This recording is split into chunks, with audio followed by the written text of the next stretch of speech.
Hey there, my fellow helpful neighbors, Rhadamant here. Thank you for tuning in to State of Decay 2 Red Cross. Episode 2, Mine for the Cure.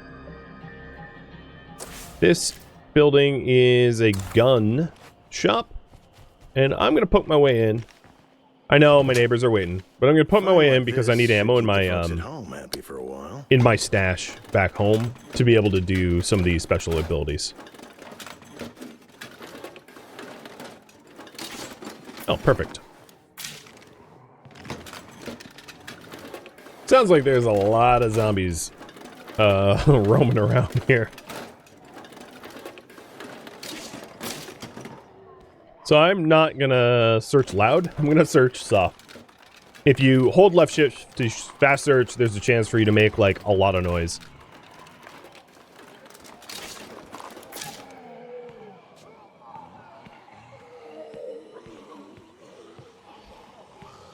And obviously, I'm far from alone. This place is Zed-free now. So I need to upgrade the command center. Maybe I'll do that. Ooh, shotgun or crossbow, and pretty much the same pistol, but like with added durability.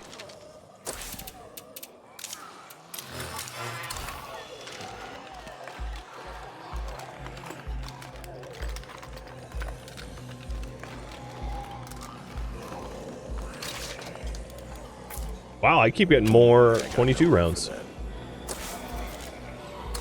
So yeah, this is one horde of 8 zombies. Because I don't really want to go outside right now, I'm just going to search this stuff even though I don't have room for anything.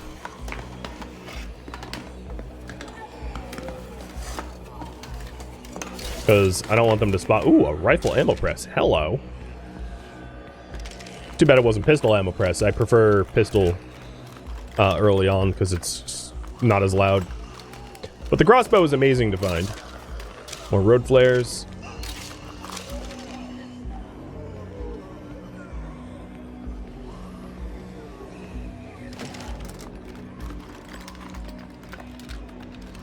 Trimmer luck? Yep, absolutely. I do not deny that. This place is empty. Time to go. And a demo hammer. That's a pretty nice weapon to have. Alright, I wasted enough time in here that the horde wandered away, which is perfect. It's what I wanted them to do.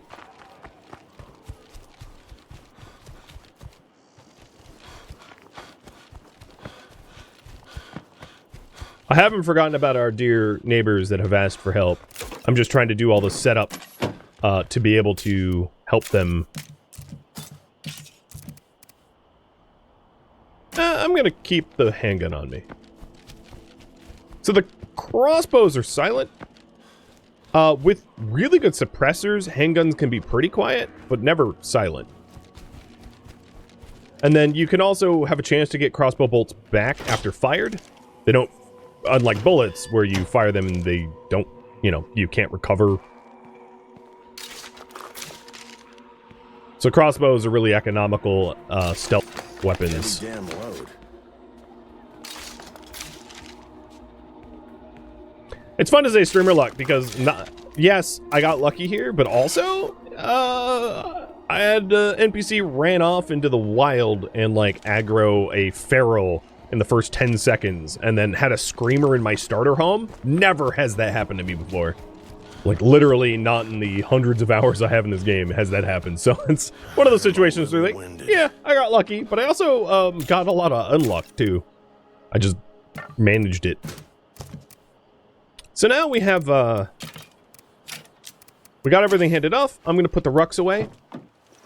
We are upgrading the command center so that I have extra abilities. And then I'll go hunting plague zombies. Oh, speaking of plague zombies, I probably shouldn't piss this off on a hill. Oh, there we go. If a bloater like that blows up on your car fills with toxic plague, and yeah, it's a very fast trip to Graveland. You know, not so healthy. All right, so clean line of sights are now enabled of the cell phone tower. So it gives a safe zone radius increase, which is funny because there's like ferals and stuff down there. But now with this, wow, look at that scouting zone. I know where the 3 plague hearts are, or 4. That is a huge scouting zone. That's awesome.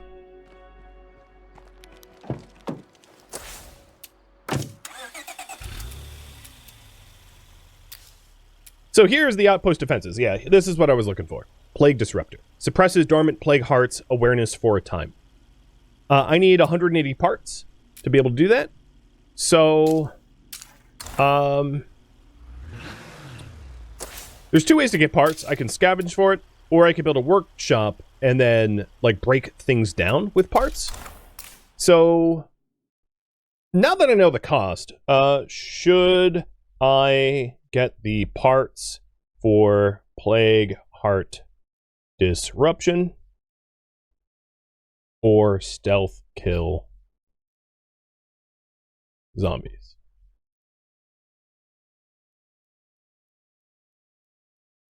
I should have been more clear about the upfront costs. I just didn't have them memorized. But I'm happy to work on either. Before I do any of that, I probably want to take the ferals out that are around home, because they're not exactly safe to have lingering. They're, I would say, the most dangerous zombie on lethal, because you can't outrun them.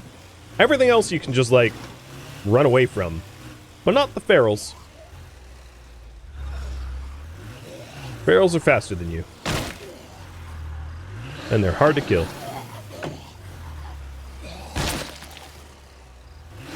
Luckily, the Miragra is a very special car in that the ferals like to grab the trunk.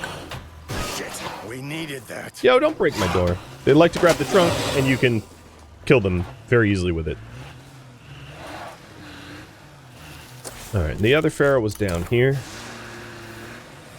Oh, hello. You don't belong here. Goodbye. Alright, you guys want me to go via disruption. So, get parts for heart disruption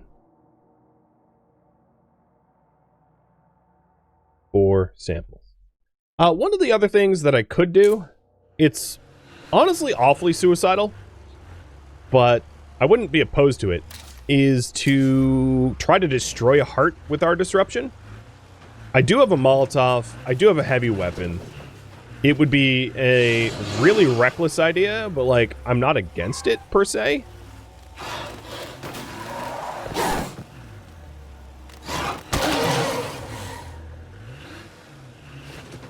But given the amount of like plague zombies around me that are not within a plague heart zone, I might not even need to do disruption, because I am surrounded by plague zombies. So I'll try to earn the supplies for disruption, but like, it wouldn't surprise me if I obtained the samples without.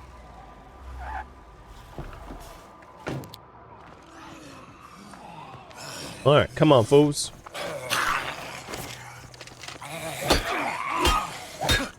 Better finish it off.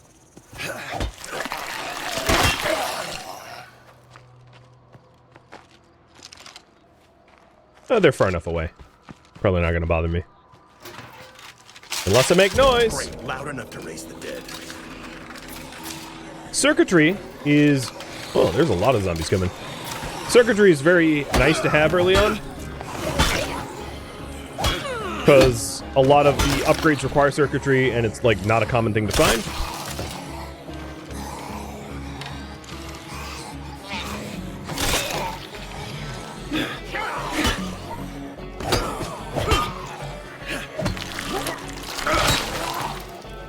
So tired.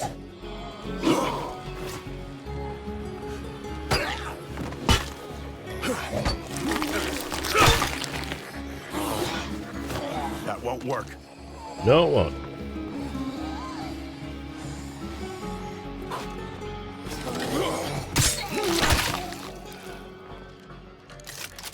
All right. Yeah, very happy to find circuitry early on. And there should be more circuitry. Oh, I already looted both. Never mind.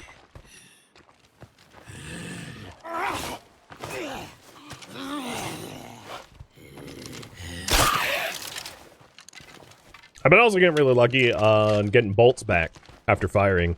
It's not guaranteed by any manner. Nothing. Looks like this place is Zed-free now.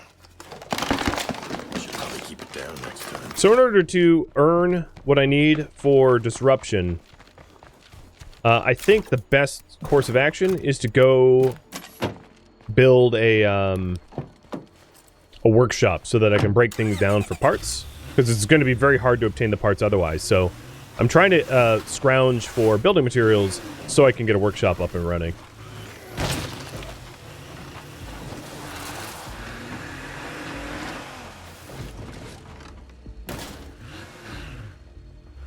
Yeah, safe zones don't, like, kill pre-existing zombies. Absolutely.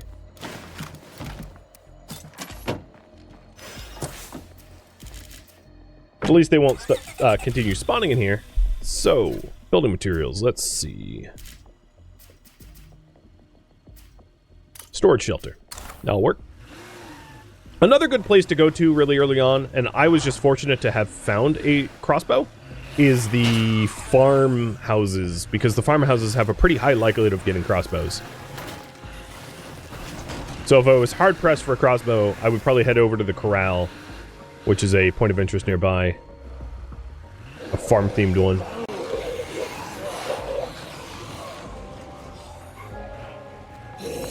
Oops. I, like, went to hand Yoda a treat, hit him in the head, and then dropped the peanut on the floor.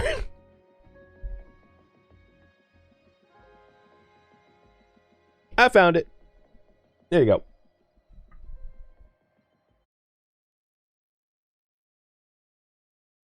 Drucker County is a default map. I'm not using any mods.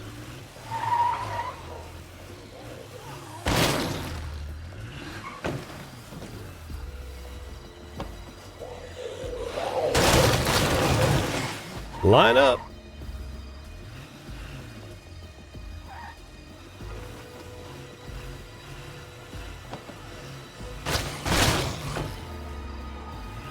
No, that kind of corral generally doesn't have crossbows. I take it back.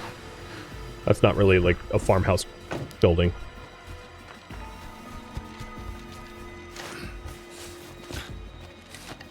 Did I punch Yoda? No.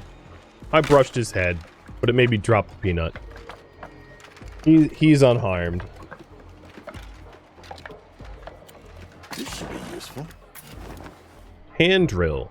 That's pretty heavy.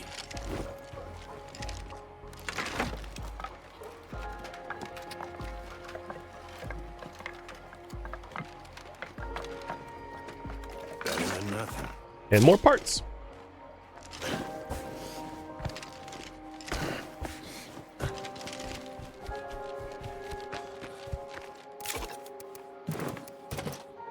Getting a lot of heavy facility mods too. Alright, let's see. I'll try the barn sheds back here. See if they have building... Actually, I should have enough building materials for the workshop already. So let's get that hooked up.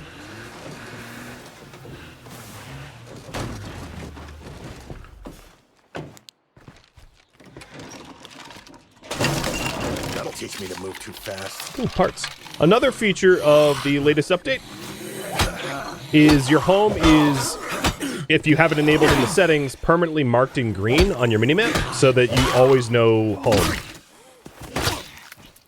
So you can see on the minimap there's a green arrow pointing home, which is so very nice. Because it used to be that every time you wanted to travel home, you had to like mark it with your yellow marker, your custom marker every time.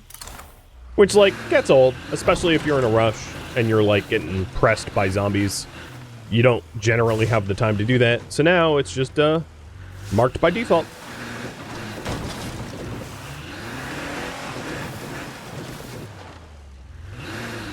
Getting a lot of rucks this run too? Yeah. Yeah, absolutely. Lots of materials.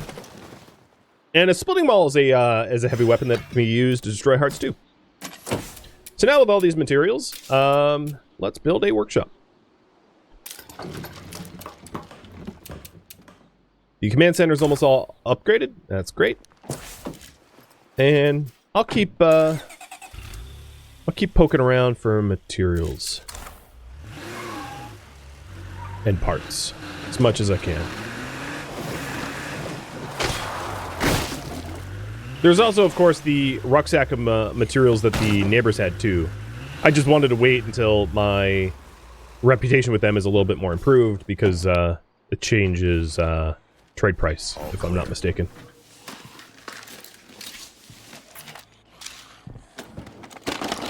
That'll teach me to move too fast. Ooh, weapon remains. That's exactly what I needed for parts.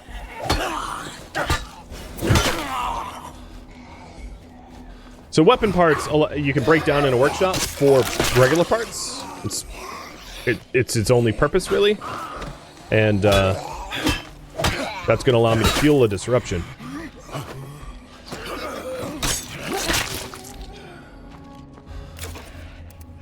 Getting lucky with speed searching? No, this is pretty standard luck. When your wits are low. It's all like wit level based. So the higher wits you have, the better you can speed search without loud noises.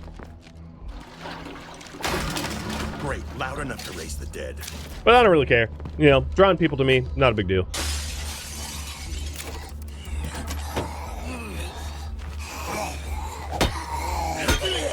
Allows me to level up my fighting skill without too much danger to myself, because I'm not in a dangerous area. Like, if you want to just openly fight, the best place forward is, like, 5 feet from your home, because I've got backup, you know, so close by. All clear.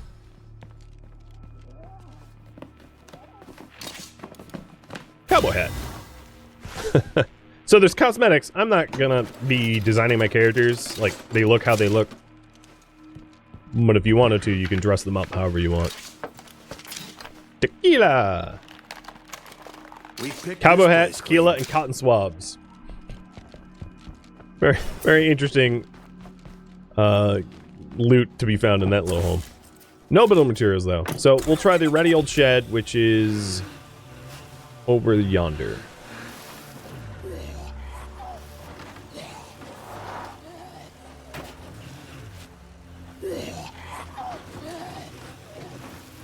You would argue the best place is in front of someone else's house? Not in this series.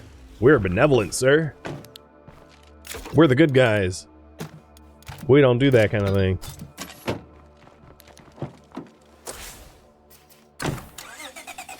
But yeah, normally forcing, you know, non-hostile NPCs to do the fighting for you.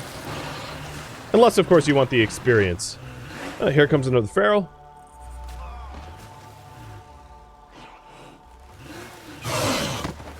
No, don't do that. There's also a bloater nearby, so I gotta be careful. This is annoying. There we go. Let's trigger that bloater.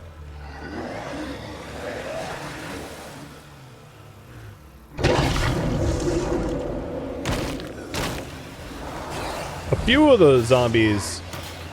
So when you're in a plague zone, the zombies that you'll encounter are guaranteed to be plague zombies. Outside of a zone, it's like a smaller chance, much smaller chance. So you can't really farm plague samples unless you're within a plague heart territory. As part of like game balance and design.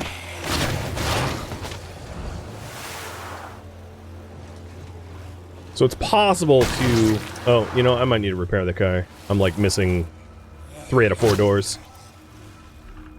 Yeah, you know, it's fine. It airs out the vehicle a little bit more easily. Wow, there's so many zombies around here. Alright, let's go continue to look for parts. Parts and things to break down.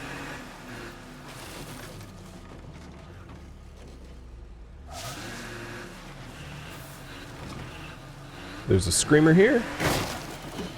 2 of them.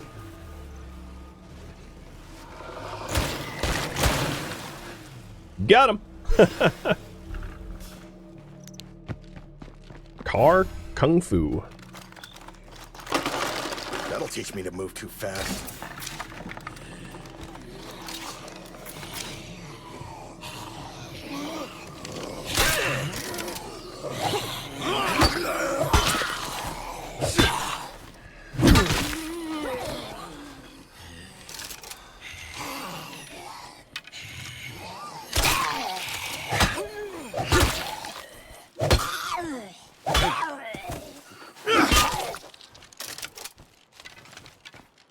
I don't think this will have building materials.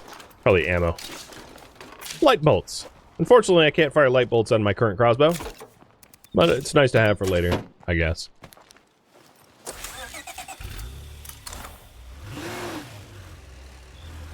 I don't think the grill... Well, might as well search the grill master's house.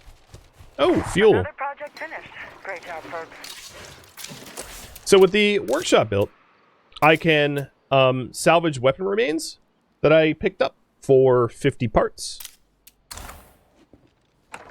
And then once I'm back home, I can also decide to salvage some of the weapons that we have for parts as well. Trying to earn that 180 parts to enable the heart disruption. Now, if I do disrupt the heart, because of its like expensive cost, it would be in my best interest to be able to take advantage of the disrupted heart. Meaning to attempt to destroy a heart, which is honestly awfully sketchy to try to do early game because I don't really have the medical supplies to be able to survive it, but like that's how it's gonna be, I think. The challenge. Why are the zombies laying around the house? They just hanging out. Are they not allowed to hang out? If you get close to them and you don't dispatch them, they will, like, get up and fight you. But if you spot them first, you can take them out without too much problems. Hey, it's a human landmine. Or a zombie landmine. Christ, that cloud stinks.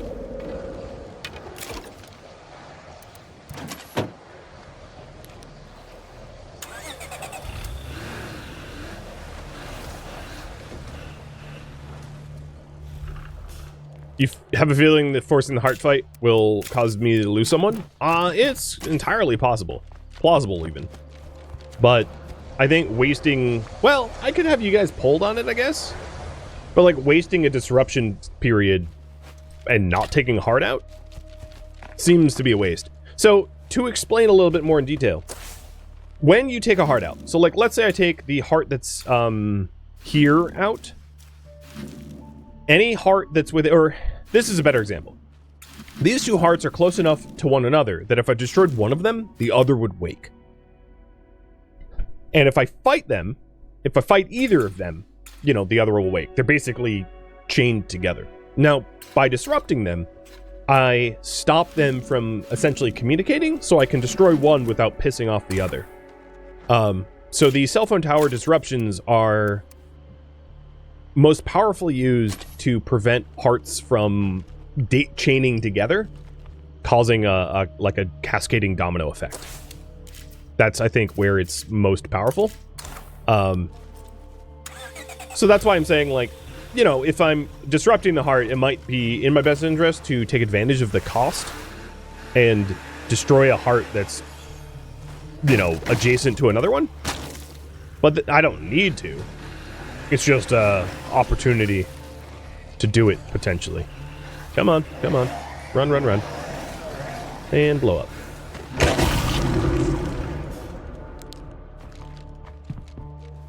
Oh, I never emptied out the trunk. Good job, me. Well, return trips in short order. And this character's starting to get drowsy, so I'm going to have to switch off. Because I don't want to be losing stamina.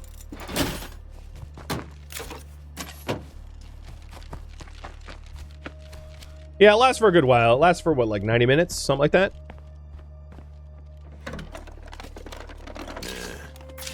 forget exactly how long, but it's a pretty decent period of time.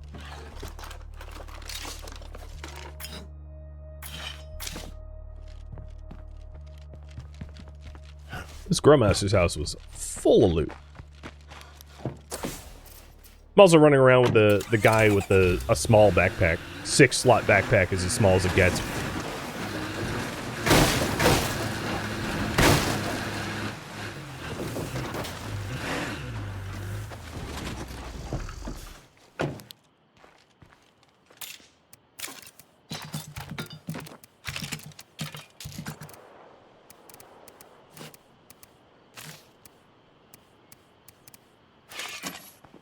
So I'm getting ready to retire this... Oop, that's not what I wanted to take out. Retire this character in lieu of switching someone else in. So in these outposts, I can let someone take over. But I think... Well, I'll do it. Lunco. You have an affected bite, but you're not otherwise all that hurt.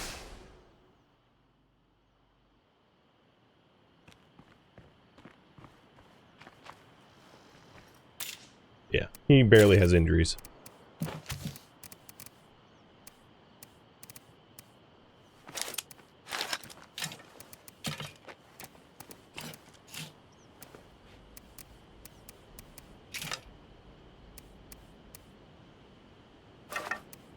Hook him up with better weapons.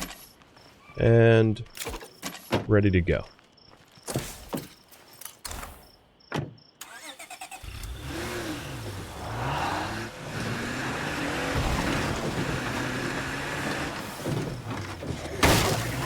Another bloater? My goodness, how many bloaters do they have around here? So this character, because he was like, one of his traits is that he was like a suburban dude. He doesn't have good stamina. So his stamina bar is smaller than average. Average would be 100. So gotta be a little careful with him because can't really run very fast or very far from enemies.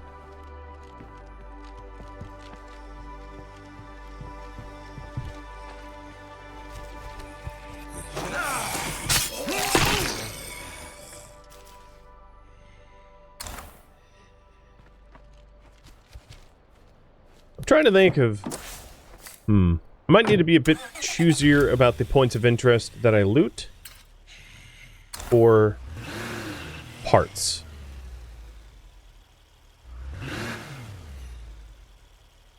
Oh, you're just gonna keep following me, aren't you? Fine. I'm not... eager to go into plague territory. Because the deeper you go into Plague Heart territory, the more dangerous it gets. So what I'll do is I'll scout from a billboard over here to see if there's other points of interest that I think are going to have parts or materials for a heart disruption. Oh, another Pharaoh!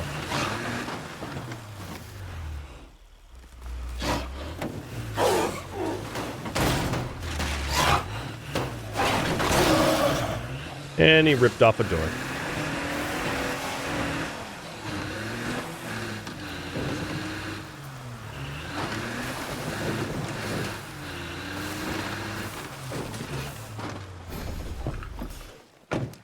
Kill the screamer, fast!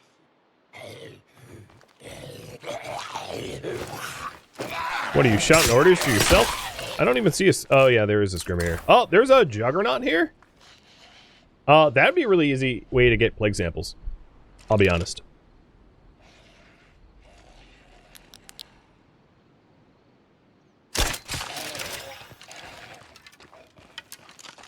I'm kind of leaning towards doing that. Because it's very economical. I can also, because I have knowledge of chemistry and landmines, I'm going to do it this way. So what I just did, if you're wondering, is I set up my cell phone tower to have landmines around it. explosive infinite count landmines, which is cheaper than Plague Heart Disruption, because there's a Juggernaut here that I could very easily lure over to my cell phone tower and have him blow up for free. So my cell phone tower is only 200 meters that way, and I just need this big boy to follow me over there. And he will die instantaneously against the landmines I just set up. And in fact, I'm like luring the entire city block my way.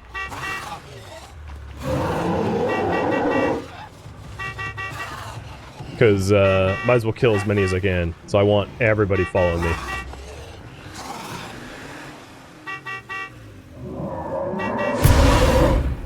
And there we go.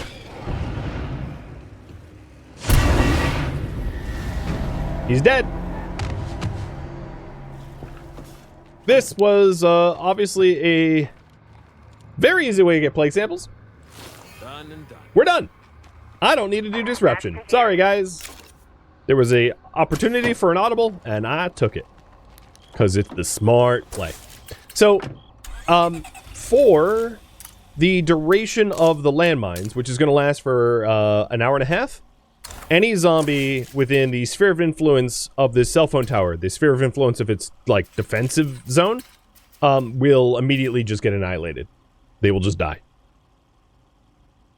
So when I saw the Juggernaut, because the Juggernaut has a guaranteed plague sample drop, when I saw the Juggernaut, I was like, yeah.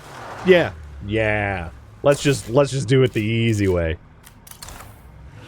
So much better.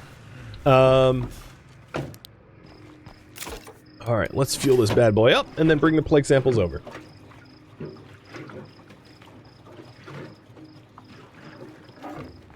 The other thing I could do, yes, you are correct, is to grab the luxury goods from the from my base, because once I hand in the plague samples over to Donna, they will be friendly with us, and I can sell a whole bunch of those Lux goods for influence.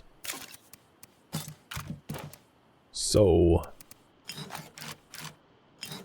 the Lux goods have no other purpose than to be sold, so there's no reason for me to hoard them.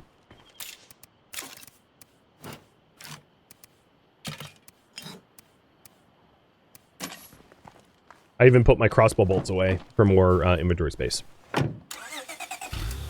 So the question I have for you guys is, well, I'll hand this in, and then maybe I gotta figure out what my next focus will be, because it's an open-ended game.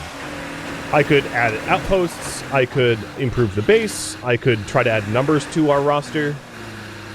There's a whole bunch of options that I think are very reasonable, and I'll give you guys the opportunity to vote for that. All right, here you go, Donna. With these plague samples, I can make something that'll cure blood plague if one of us gets infected. All right, I gained 500 influence. If you need. They have, We're good. Thanks.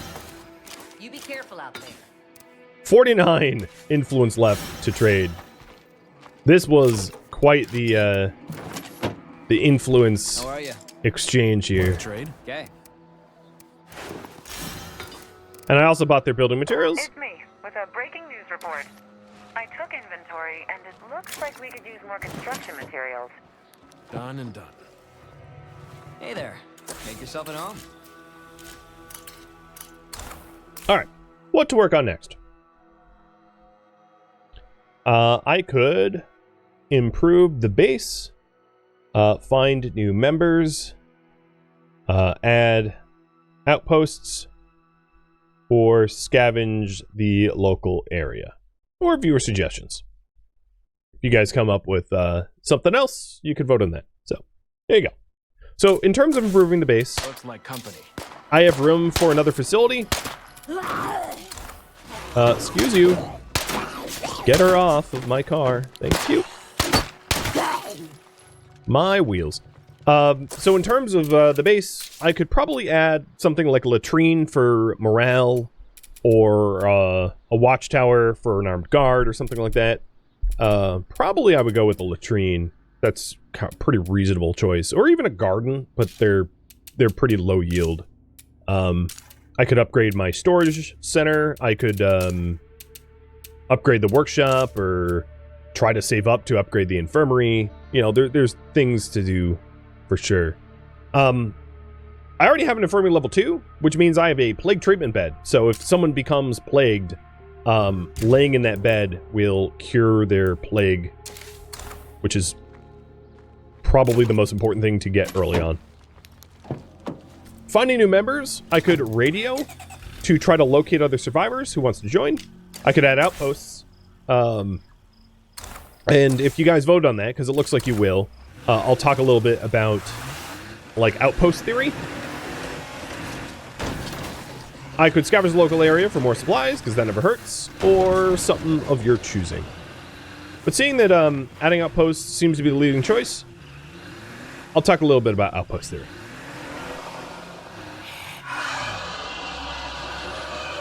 So, because of the outpost ability to defend an area, the outpost that you choose... So there's a few different things that I consider when choosing outpost locations. One is obviously what sort of resources it yields. But I wouldn't say more importantly, but importantly also where it is strategically located. So I like to put my outposts a little bit everywhere around the map so that I can have access to outposts while I drive around and stuff. Because if all your outposts are concentrated in one tight area, if I'm like over here driving around and I need help, I need medical supplies, I need blood plague, I need something like that, and I'm really, really far away from the nearest outpost, I have to panic drive to the closest outpost. It's not a really good situation to be in. Another really important part is, as you've already noticed, the defensive radius of these. So let's say I do piss off a plague heart. Let's say I pissed off this plague heart. More than likely, once you piss off a plague heart, it continually sends... Problem here. We need help now. It continually sends... every scrap of medicine we had. How are we supposed to put up with this? What Sorry. this town needs is law and order. We can't stand by and watch bullshit like this happen. Alright, thanks, Chuck. So it will continually send two types of attacks at you. It will send, like, wandering hordes, which will infect buildings closer and closer and closer towards you. And if you have outposts on the main roads between you and the active hearts, you can hook your outposts up for active defense to destroy those infestation hordes or siege hordes. So also covering the main roads between your base and the surrounding hearts is another really good way to prevent attacks. So for instance, I already have the cell phone tower that covers me pretty well from the south. If I claimed the spear oil station or the unfinished house for fuel or building materials, I could cover the north ingress to the base, protecting me from most of the infestation and siege hordes. So there's a bunch of decisions to be made about, like, where you put your outposts, not just for the resources, but for strategically where you want them located for defensive reasons. Doesn't feel right about our current situation. Thank you for tuning in to State of Decay 2 Red Cross, which originally streamed live on Twitch October 4th. If you have any feedback or questions for me, let me know in the comments below. If you would like to catch a live stream of mine, Rhadamant.com has my stream schedule and countdown timers to upcoming streams. If you would like to join my online gaming community on Discord, Rhadamant.com has a link to it, as does the description of this video. Thank you so very much for watching, and a special thank you to my Patreon patrons, Twitch subscribers, and viewers like you that support the channel and made it all the way to the credits. Thank you so very much. I hope to catch you in next episode or an upcoming stream. Farewell, my fellow survivors.